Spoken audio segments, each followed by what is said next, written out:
So in this next video, we're going to be talking about fractional exponents. So we get exponents in math, x to the power of this, 2 to the power of this.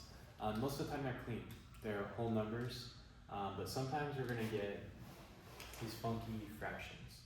So you're going to get stuff like x to the power of m divided by n, x to the power of 1 over 2, x to the power of 3 over 2. Or you'll get it in reverse order. You'll get something like this, where you'll have a square root and you'll have a lot going on. You'll have an exponent inside and then a number outside as well. And so this is just kind of showing you the formula of what exactly we're doing in these problems. You just need to know that these two are the same thing. So the numerator of our exponent goes inside the square root, denominator goes outside the square root. So let's first look at number 1. That's just x root 6. So what you're going to do is you kind of need to first realize that this is x to the power of 1. And you're going to go back to this formula, and it tells us you're taking whatever's inside, you're writing it on top of your fraction, whatever's outside, you're writing it on your bottom. So this becomes x to the power of 1 over 6.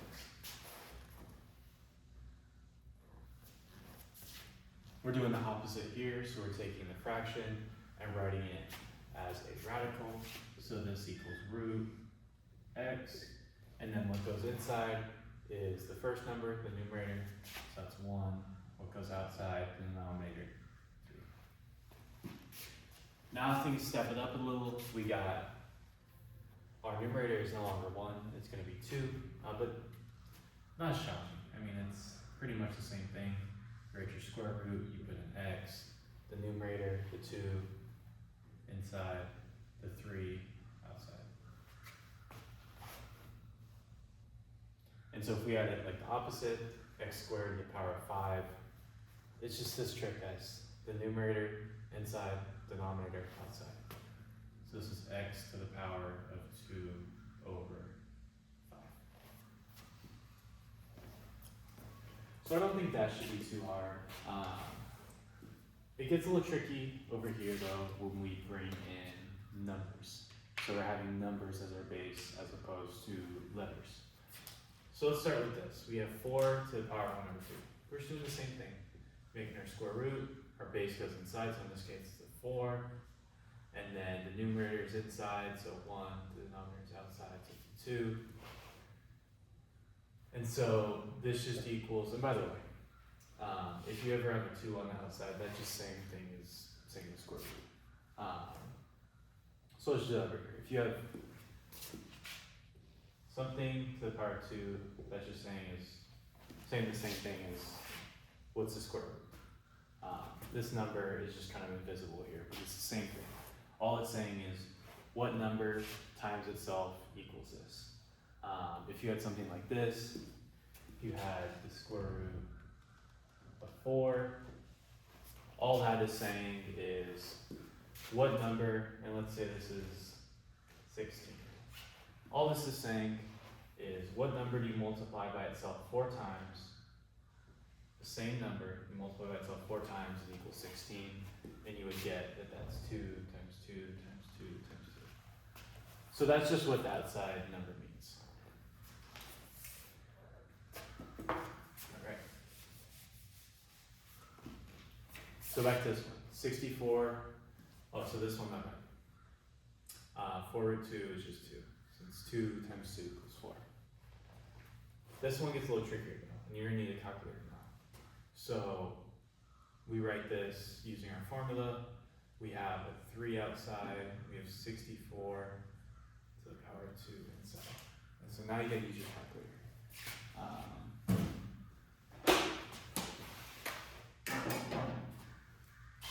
And you get, the first step is just finding 64 squared. So 64 to the power of 2. This just equals 3 root 4096. And now you just take the cube root of 4096. So on your calculator, what you should do is you hit, I don't know if you guys can see this. You hit second, and then this button right here, and it pops up like this. You hover over this, replace it with a 3, and then you put 4, 0, 9, 6. You get 16. So we get 16 here, and that's our final answer.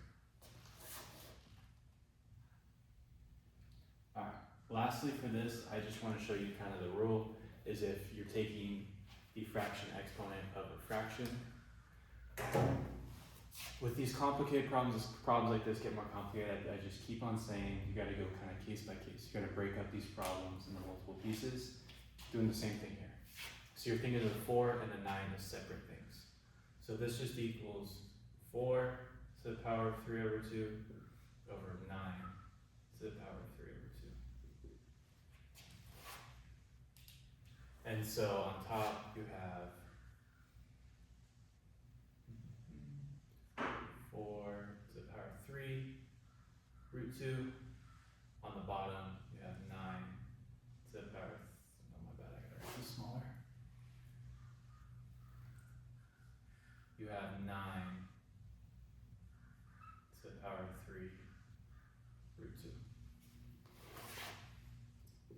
Then so you plug in 4 cubed and 9 cubed in your calculator, you get